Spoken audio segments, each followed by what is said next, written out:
Monsieur le commissaire, cher Thierry Breton, en vous voyant tout à l'heure, j'ai rajeuni de 20 ans.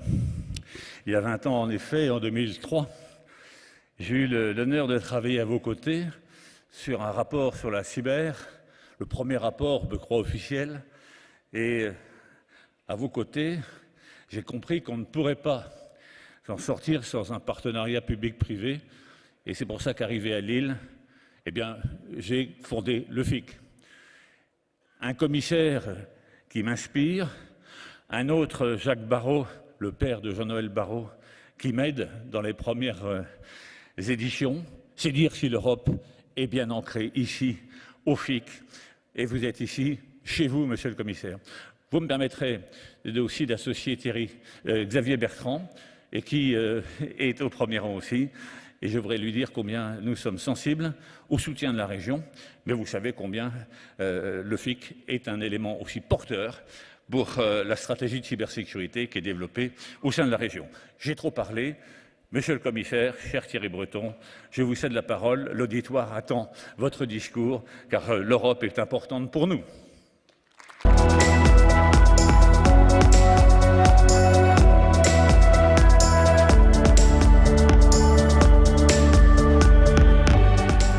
Merci mon général, quel plaisir de vous retrouver ici.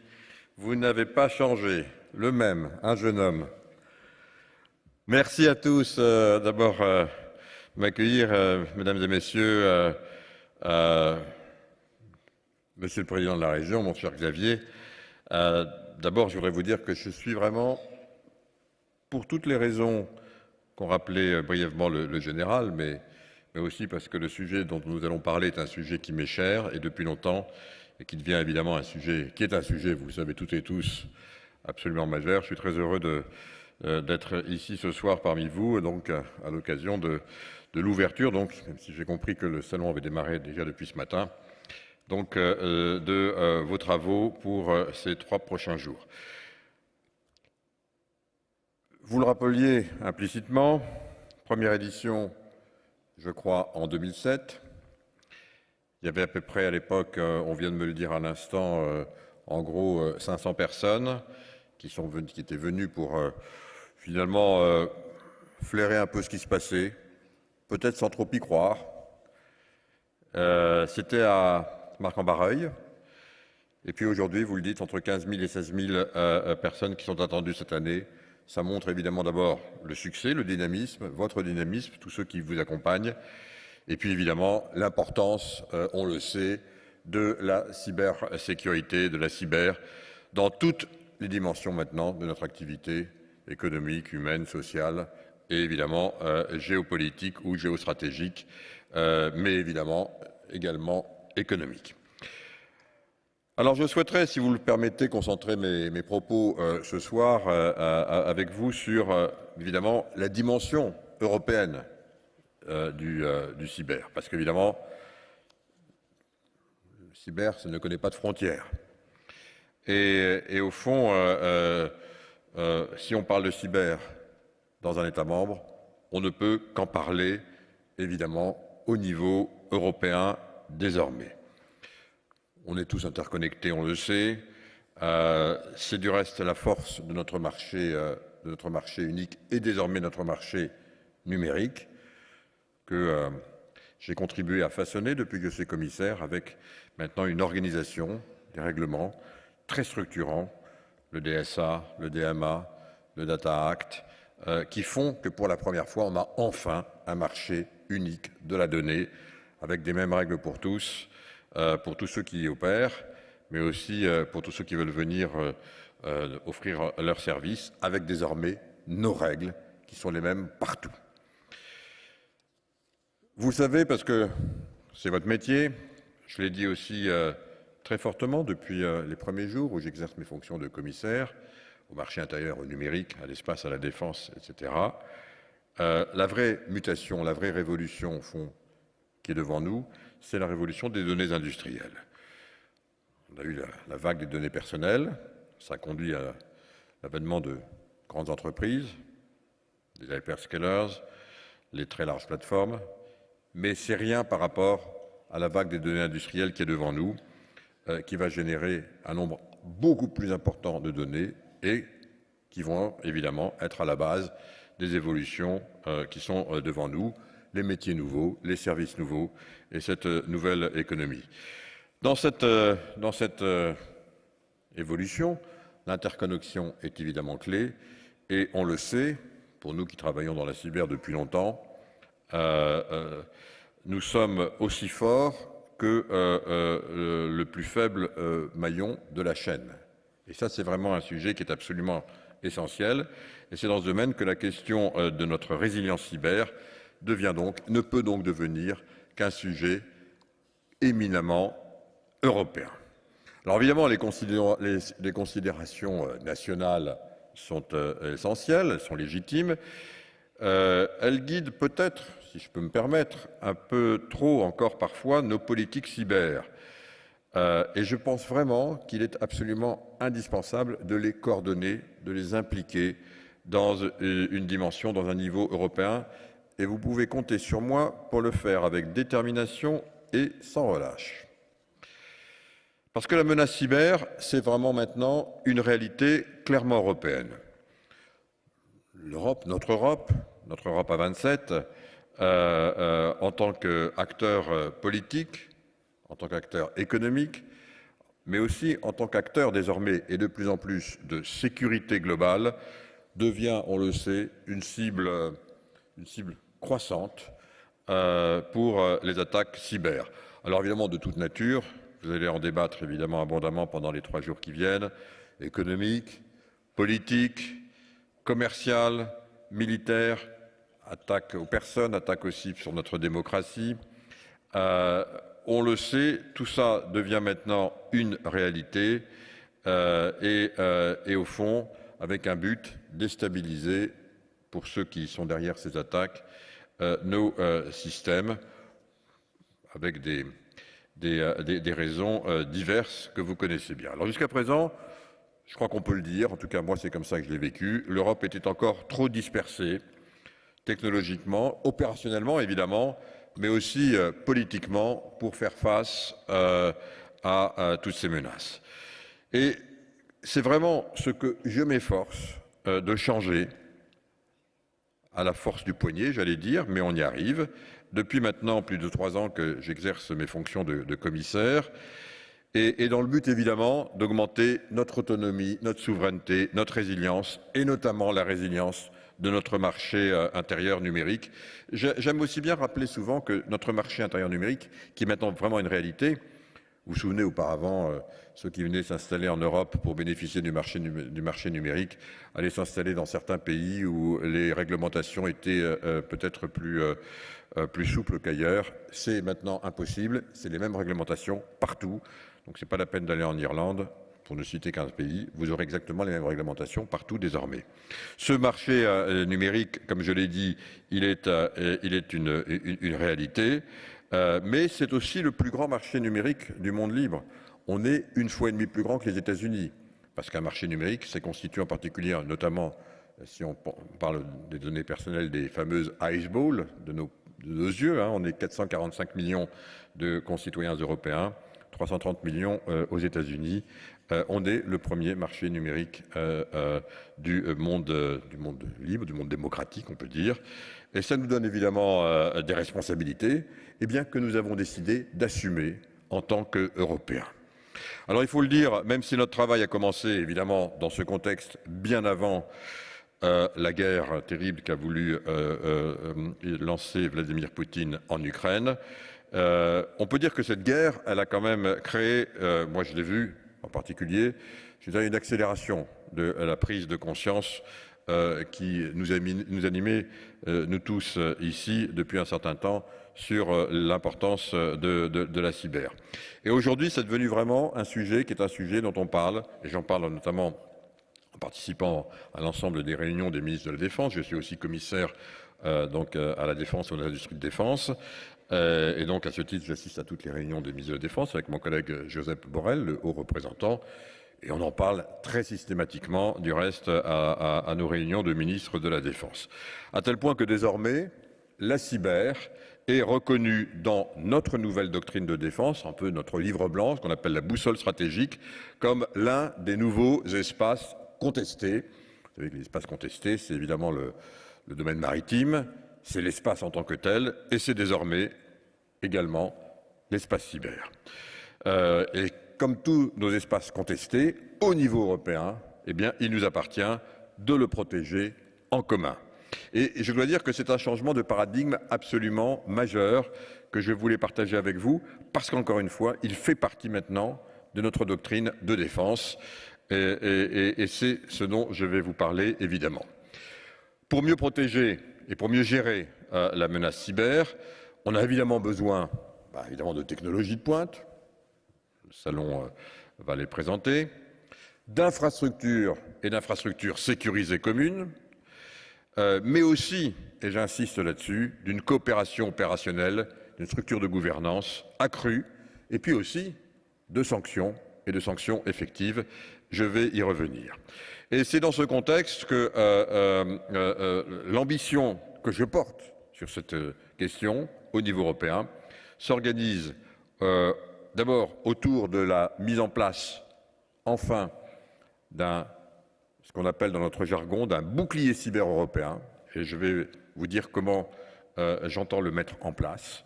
Un bouclier cyber européen, un dôme cyber, qui a pour vocation d'abord de protéger, ensuite évidemment de détecter, enfin de défendre, et puis, pour terminer, également de dissuader.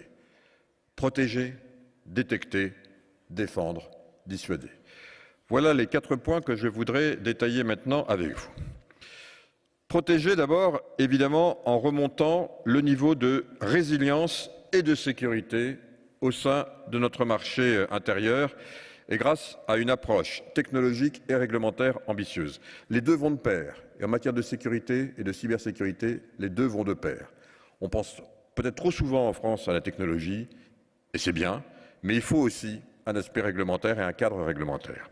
Alors d'abord, sur le plan technologique, on travaille au déploiement d'une feuille de route technologique claire afin de pouvoir cartographier, et on l'a fait, nos dépendances en matière de cyber, mais aussi de concentrer les financements européens nationaux, d'abord qu'ils soient évidemment civils ou militaires, vous en faisiez référence mon général à l'instant, et au travers en particulier d'un instrument qui est très puissant désormais, qui est le Fonds européen de défense, qui nous permet d'intervenir en amont donc sur des applications en matière de recherche et développement, donc amont, pour réduire nos dépendances et en matière de technologie, et en matière de technologie donc cyber. On travaille en particulier, je tiens à le dire, sur un sujet qui m'est cher pour ceux qui me connaissent, qui est notamment, mais pas que, le cryptage post-quantique. Il fallait que je le dise, hein, mon général. On en parlait déjà en 2004. Alors sur le plan réglementaire, nous avons déployé notre force d'intervention et d'harmonisation pour remonter les niveaux d'exigence de l'ensemble des États membres. D'abord, évidemment, avec la fameuse directive Nice que vous connaissez tous, qui a permis de mettre en place des exigences de cybersécurité sur l'ensemble des acteurs économiques essentiels dans les secteurs critiques, et en particulier l'ensemble des data centers, mais aussi toutes nos administrations publiques qui sont les plus vulnérables ou concernées. Cette révision, elle est absolument essentielle. Elle élargit son champ d'application désormais et crée, un point très important sur lequel je vais insister, un registre des vulnérabilités, porte aussi une attention toute particulière à la sécurité, évidemment, des chaînes de valeur. Par exemple, bien entendu, en ce qui concerne les fournisseurs de logiciels, et en particulier des logiciels de gestion de réseau. Il était, je crois vraiment, pour tenir compte des évolutions technologiques, impératif d'harmoniser au maximum les exigences de sécurité au sein de l'ensemble de notre marché intérieur. On l'a fait en un an, donc preuve du consensus donc, sur ce besoin d'intervention européenne et avec un soutien unanime de l'ensemble des 27 États membres. Alors la mise en œuvre de la directive Nice 2, elle sera absolument essentielle parce qu'il est primordial évidemment que les États membres l'intègrent désormais dans leur droit national, et ce, dès que possible. Évidemment, en tant que gardien des traités, je vais veiller à ce que ceci, et évidemment de l'application des lois qui ont été passées, se fasse de manière le plus rapidement possible et avec une certaine fermeté, parce qu'encore une fois, je l'ai dit, la sécurité de tous, c'est dans le maillon le plus faible. Donc on ne peut pas se permettre que certains soient plus lents que d'autres. Deuxième point dans ce premier aspect qui est l'aspect que je viens d'évoquer, donc en ce qui concerne notre capacité à protéger, le règlement sur la résilience cyber, ce qu'on appelle, parce que maintenant ce règlement existe, il a été proposé, le Cyber Resilience Act, que nous avons proposé, que je l'ai porté moi-même en novembre dernier, qui met en place des exigences minimales de cybersécurité pour tous les produits et logiciels qui sont placés sur le marché intérieur, qu'ils soient du reste des produits européens ou non. C'est un point qui est absolument essentiel. Vous le savez, jusqu'à présent, quand on parlait de cybersécurité, ou en tout cas quand on en parlait en 2004, on parlait essentiellement des data centers, des centres informatiques, éventuellement des réseaux, voilà, et il s'agissait de les protéger. Désormais, avec évidemment le déploiement notamment des technologies 5G, 6G, de l'Internet des objets, au fond, la surface de risque s'étend à l'ensemble du continent européen. Chaque point, chaque produit, chaque objet qui comporte évidemment des capacités d'interaction en matière d'émission de données avec son environnement extérieur devient potentiellement une porte d'entrée. Et donc avec les milliards d'objets connectés qui vont de plus en plus fonder, je dirais, notre quotidien, eh bien, on le voit, c'est désormais l'ensemble du continent européen qui devient notre surface de risque. Et c'était pour ça qu'il était absolument indispensable de pouvoir définir quelles seraient encore une fois les règles que nous voulons pour faire en sorte que tous ceux qui vont proposer ces produits, encore une fois que ce soit des entreprises européennes ou non européennes, aient maintenant un niveau de sécurité important en matière de cybersécurité et l'intègre évidemment dans la mise en place de ces produits. Donc on appelle ça donc le Cyber Resilience Act, CRA dans notre jargon, qui permet donc de remonter le niveau de cybersécurité par défaut, c'est très important. On appelle ça la Cyber Security by Design, dans l'ensemble des produits présents sur le marché intérieur. Que nos concitoyens, comme je viens de le dire, vont utiliser quotidiennement, plusieurs fois par jour, mais aussi l'ensemble de nos entreprises. Alors si pour 90% des produits, il sera possible de faire des autodéclarations à ceux qui les mettent sur le marché, notamment les entreprises ou les PME, déclaration de conformité, c'est ce qu'on leur demandera de faire. Donc s'assurer effectivement que les règles que nous mettons sont bien vérifiées. On pourra faire des audits ensuite pour le vérifier, bien sûr, pour aller le faire, mais on laisse évidemment aux entreprises la responsabilité de le faire et de se mettre en conformité. Il sera possible, là aussi, de le faire directement. On a l'habitude avec la DGCCRF, par exemple, pour parler de cas français, donc sur des produits de façon générale. En revanche, on a défini donc pour une trentaine de produits qui sont les plus critiques en termes de risque cyber, par exemple les pare-feux industriels, les routeurs, les systèmes d'exploitation. Donc un examen de conformité qui devra être effectué, alors celui-là par des tiers, compte tenu de l'importance évidemment qu'il représente en matière cybersécurité. Et la Commission pourra demander, par exemple, en cas de défaillance, le retrait du marché pur et simple d'un produit qui ne respecterait pas nos règles ou qui présenterait un risque cyber qui ne correspond pas à nos exigences. Alors on le sait évidemment, en matière de cybersécurité, la protection à 100%, ça n'existe pas, hein, mais ça c'est l'histoire de la guerre. Hein. Mais en revanche, il est absolument indispensable de mettre sur pied l'ensemble de ces éléments pour pouvoir, et de ne pas être négligent, pour pouvoir faire face à la menace. Alors cette législation, du reste, on est les premiers à l'avoir mis en place au monde. On le fait encore une fois, non pas parce qu'on veut faire la leçon aux autres, mais tout simplement parce qu'on est le premier marché numérique du monde. Donc c'est normal qu'on s'en préoccupe. Et je dois dire du reste que quand j'en parle notamment avec nos alliés ou partenaires américains, ils nous demandent comment on fait et ils sont en train d'essayer de voir comment on peut s'en inspirer. Notamment, c'est le cas de la NIS, mais c'est le cas aussi du Cyber Resilience Act. Je le dis parce qu'évidemment, on a intérêt ensuite à s'harmoniser, notamment entre alliés. Mais là, comme dans beaucoup de domaines, c'est le cas du DSA, c'est le cas du DMA, l'Europe désormais a pris, je dirais, de l'avance assez nette par rapport à tous ceux qui nous entourent. Je voudrais rappeler également qu'on continue à travailler aussi sur un sujet qui est absolument essentiel, qui est la 5G Security Toolbox, la boîte à outils sur la 5G. On en a beaucoup parlé il y a quelques années, en particulier avec les vulnérabilités, les points d'entrée.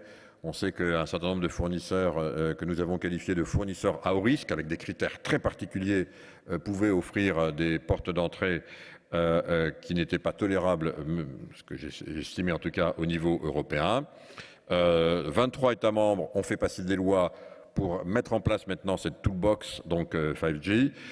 Je rappelle en passant qu'il n'y en a que 7 aujourd'hui qui les ont réellement mises en application, donc je suis derrière chacun d'entre eux et je vais durcir parce que je trouve qu'ils mettent beaucoup de temps à les mettre en place.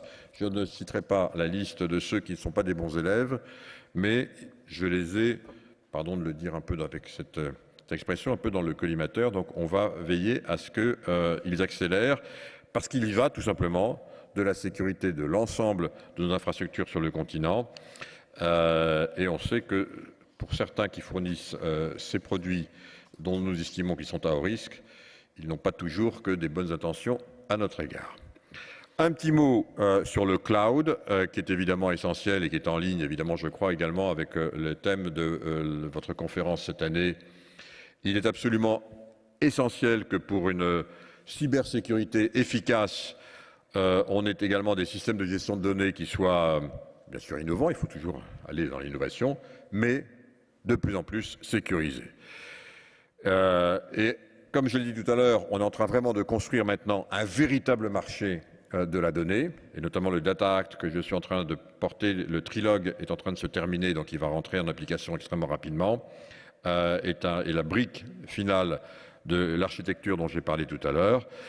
Dans ce contexte, le cloud est absolument un sujet majeur. C'est une question de souveraineté, c'est une question évidemment essentielle, notamment dans le cadre de l'alliance du cloud et du edge que j'ai lancée pour travailler en commun sur les technologies d'avenir. Je tiens à le dire du reste, parce qu'on entend souvent le contraire, l'Europe n'est pas en retard sur ces technologies, bien au contraire, mais nos partenaires, aussi rivaux systémiques, vous voyez à qui je fais allusion, investissent massivement, donc il n'y a pas de temps à perdre. On a aussi adapté notre cadre réglementaire dans le Data Governance Act, qui fait la distinction entre les données qui sont les données générées par des entités publiques qui peuvent permettre à des entités privées de créer des services, tout en gardant évidemment celles qui sont absolument stratégiques. Et on a inséré, y compris dans le Data Act, donc des clauses anti-cloud, car il est absolument inacceptable que les données des Européens puissent être éventuellement accessibles de manière injustifiée par des États tiers. Et donc, ces deux actes vont nous permettre de rétablir l'équilibre sur lequel on était tous extrêmement attentifs et qui a, à mon avis, trop duré du reste. Deuxième élément, détecter. Alors on le sait, aujourd'hui il faut, malheureusement, entre le moment où des acteurs malveillants vont introduire des malwares par exemple, et le moment où on les détecte, il se déroule, hélas on le sait, plusieurs mois, une moyenne de 190 jours, pour détecter vraiment une attaque sophistiquée à partir du moment où elle a été initiée, le moment où elle peut commencer à donner ses effets. C'est en tout cas un problème majeur et il faut absolument, en matière de cybersécurité, tout faire pour réduire drastiquement ce temps. Et le temps, pour nous en tout cas, au niveau européen, avec mes collaborateurs, c'est quelques heures. C'est l'objectif qu'on s'est fixé. Et c'est dans ce contexte que la Commission proposera dans les semaines qui viennent, donc je l'ai dit, ce sera exactement le 18 avril, parce qu'on est en train de finaliser maintenant dans nos procédures, le Cyber Solidarity Act, qui permet donc la mise en place d'une infrastructure européenne de SOC.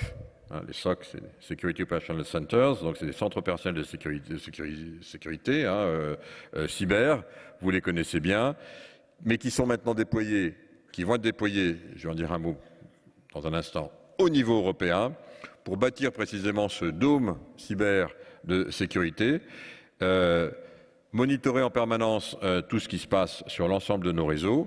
C'est plusieurs pays évidemment qui sont associés et pas uniquement, donc on pense pouvoir couvrir l'ensemble du continent européen avec 6 ou 7 de ces SOC. Ces SOC, c'est évidemment des supercalculateurs, des logiciels et des algorithmes d'intelligence artificielle très sophistiqués, ce qui nous permet évidemment d'avoir une détection cette fois-ci au niveau européen en créant, dans notre jargon, on appelle là un cyber shield, donc un bouclier européen qui sera en matière de gouvernance un peu ce qu'a été notre architecture de connectivité, notamment de positionnement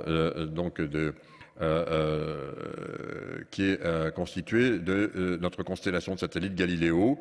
Donc c'est un peu notre Galileo du cyber avec la gouvernance, y compris pour des applications qui sont des applications défense, gérées donc selon des protocoles qui sont conformes avec nos obligations de défense.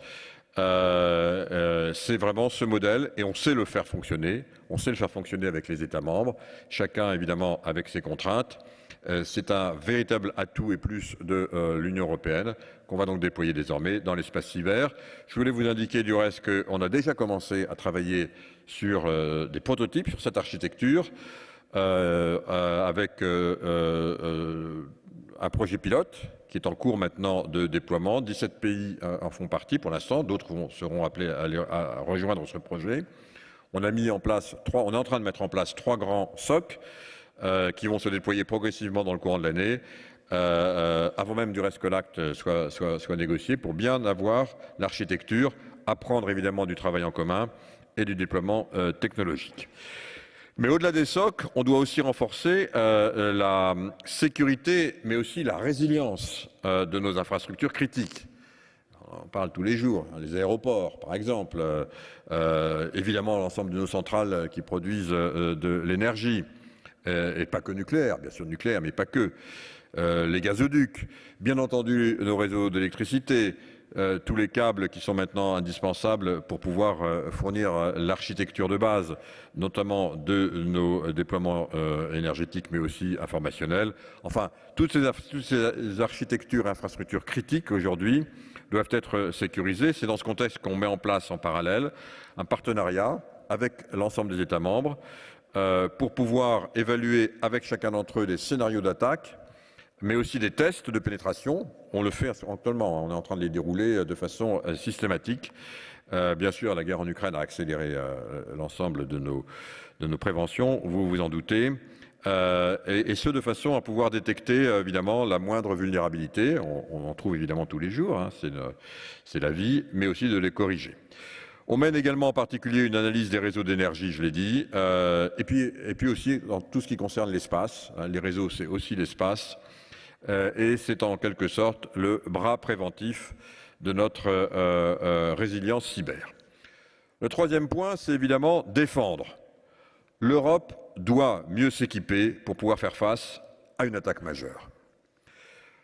Et c'est pour ça, vous le savez comme moi, en matière de cybersécurité, ce qui est absolument essentiel, c'est de pouvoir échanger dès qu'on a une attaque. Échanger, et le plus vite possible. Cet échange d'informations, il faut aussi l'organiser. Il faut mettre la gouvernance qui va bien. Et c'est donc tout ce qu'on bâtit pour pouvoir être prêt, évidemment, à agir, à intervenir dès qu'il y a une attaque qui est détectée, une vulnérabilité, une faille, mais aussi une attaque, et avec la mise en place donc d'une véritable capacité opérationnelle de gestion de crise commune, en jetant évidemment les bases d'une véritable solidarité et aussi d'une assistance mutuelle au niveau européen. Et c'est tout le sens du mécanisme d'urgence cyber qui sera lui aussi porté par le Cyber Solidarité Act, Et pour expliquer un peu ce qu'il fera, on peut prendre par exemple l'exemple de la protection civile, où en cas de désastre majeur, dans un des pays européens, il y a effectivement un mécanisme de protection civile qui se met en place et les pays vont s'entraider. Ça peut être des incendies avec des canadaires, ça peut être des tremblements de terre avec des forces déployées de protection civile, etc. Donc on a pris ce modèle et on l'applique désormais dans le cyber pour avoir précisément un système cyberactivable en cas d'attaque majeure, donc cyber sur un État membre ou sur une entité. C'est donc un bras réactif, donc en complément évidemment de la coopération technique qui existe déjà et qui fonctionne bien, notamment au travers du réseau CSIRT ou opérationnel au travers de Cyclone. Et donc, on va mettre en place, au sein du Cyber Solidarity Act, une réserve cyber européenne, constituée de plusieurs milliers d'intervenants, pour engager donc, pouvoir les engager au préalable, en les ayant bien identifiés, en ayant fait tous les check and balance nécessaires sur chacun d'entre eux.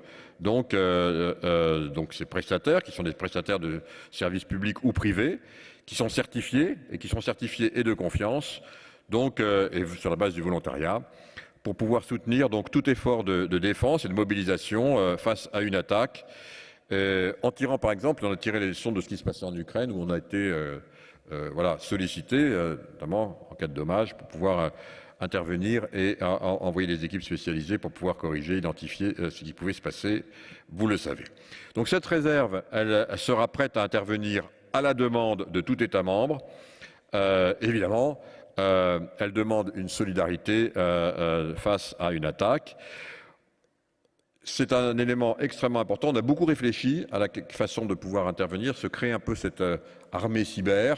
Il faut évidemment trouver le bon équilibre entre d'une part des compétences qui sont rares, mais qui sont disponibles en tant que de besoin.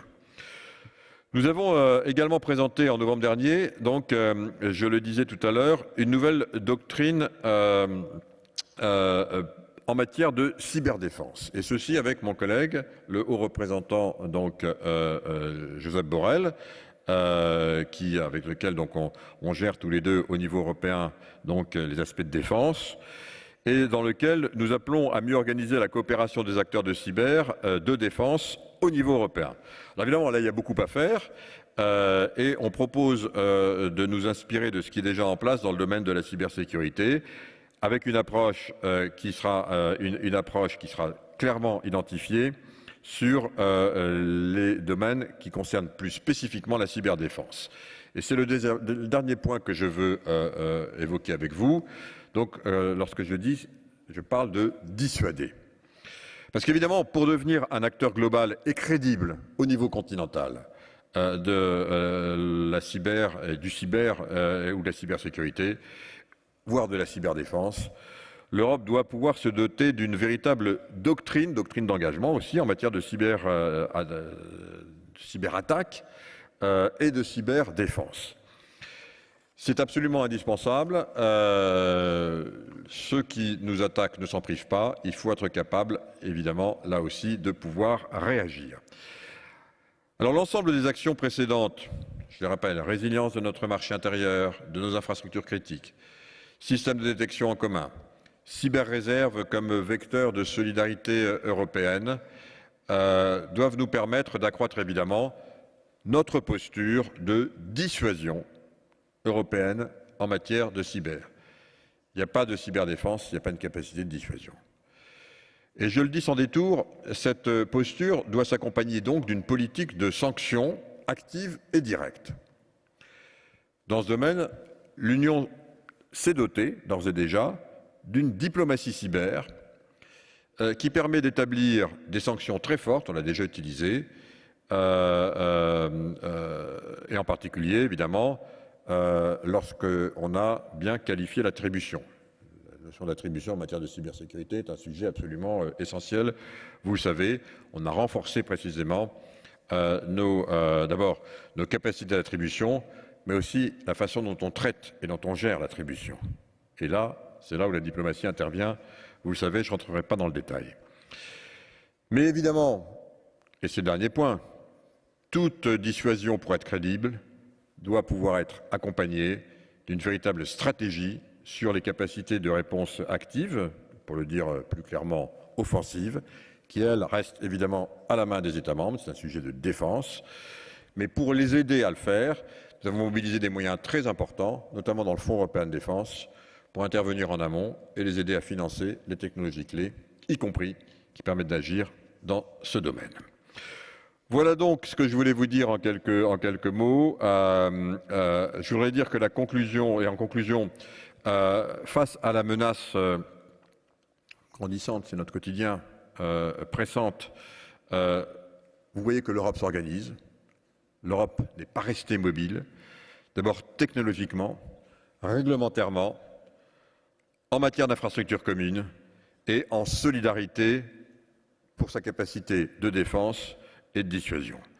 Alors bien entendu, on le fait certainement pas en nous isolant, mais en étant plus du tout naïf. On a peut-être été un peu trop par le passé dans beaucoup de domaines en Europe, y compris dans celui-ci. Je le dis sans détour, hein, protection, ça ne veut pas dire protectionnisme, bien entendu, et encore moins isolationnisme, mais dans le cyber, plus qu'ailleurs, la clé, c'est la coopération, d'abord entre nous, mais c'est la coopération aussi avec nos alliés. Et c'est à ce titre, et je conclus là-dessus, que nous avons engagé donc des discussions très étroites, évidemment, avec l'OTAN et avec notamment son secrétaire général, Jens Stoltenberg, mais aussi, et c'est quelque chose que j'ai porté donc maintenant depuis près d'un an, avec le secrétaire américain à la sécurité intérieure, Antonio Mayorkas. Donc on a mis en place un dialogue cyber entre les États-Unis et l'Europe. On en fait peu état parce qu'évidemment, ça concerne des sujets qui sont des sujets sensibles, vous l'imaginez. Mais je tiens à porter témoignage ici que c'est une coopération. Bien entendu, on défend nos intérêts. On est là. Moi, je suis commissaire européen. Je défends les intérêts de l'Europe. Il y a des domaines dans lesquels on parle, évidemment, dans lesquels on peut coopérer. Et cette coopération, je tenais à porter témoignage ici, non seulement elle est nourrie, mais elle se fait dans des partages de confiance importants sur ce sujet crucial. Du reste, je me permets, puisqu'il m'a autorisé de le dire, de conclure en disant que lorsque j'en parle avec le secrétaire Mayorkas, il a analysé que les US sont très performants, évidemment, lorsqu'il s'agit de lutte opérationnelle contre les cyberattaques, c'est vrai, mais n'étaient pas encore arrivés à mettre sur pied une réglementation, une législation, à légiférer en quelque sorte, ce qui faisait porter un risque important, alors qu'en Europe, on a su, je viens de le dire, nous organiser, mettre sur pied une intervention réglementaire ciblée. Mais c'est vrai qu'on peine encore un peu à nous organiser de façon opérationnelle. Voilà, donc on a des plus et des moins chacun des deux côtés. En apprenant de ce que nous faisons bien d'un côté ou l'autre de l'Atlantique, je suis absolument convaincu qu'ensemble, on va accroître le niveau de protection de nos activités dans le domaine de la cybersécurité. Et c'est évidemment, je l'annonce donc en avant-première, ce qui sera tout l'objet de ce fameux Cyber Solidarity Act que je présenterai donc le 18 avril et dont je me suis permis de vous donner la primeur ce soir en introduction de vos travaux. Merci à tous, bravo pour ce que vous faites, c'est absolument essentiel et vraiment bravo aussi aux organisateurs de ce salon pour ce succès impressionnant qui traduit à la fois le dynamisme, l'intérêt et la nécessité de travailler ensemble. Merci. Merci Thierry Breton. Et merci pour vos applaudissements. Écoutez, sans transition, je vais demander à Laurens Cerulus, le chef de rubrique de la cybersécurité et de Politico en Europe, de reprendre la scène avec son prochain invité, James Apaturai de l'OTAN. Laurens.